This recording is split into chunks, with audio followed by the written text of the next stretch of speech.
North Korea was mentioned in 3 different resolutions that were approved by the UN First Committee. The resolutions, which tackle nuclear weapons development, will now be voted on by the General Assembly in December.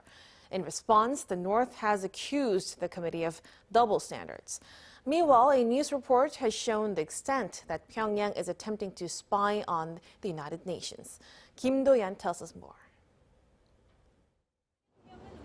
The United Nations First Committee has adopted 3 resolutions that have scrutinized North Korea's nuclear weapons development. On Wednesday, the committee, which decides on what resolutions on nuclear disarmament and international security matters go to the General Assembly, approved a comprehensive nuclear test ban treaty in its entirety without a vote. This is to try to put the treaty into effect as soon as possible and urge all states to refrain from carrying out nuclear weapon tests in the interim.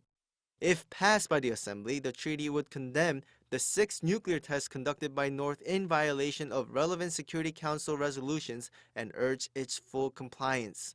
The other 2 resolutions approved were towards a nuclear weapon-free world, accelerating the implementation of nuclear disarmament commitments, and joint courses of action and future-oriented dialogue towards a world without nuclear weapons. These resolutions will now make it to the General Assembly in December for final votes for ratification. North Korea has rejected all 3, saying they are treaties made with double standards. Meanwhile, the North spies have been stepping up their cyber attacks.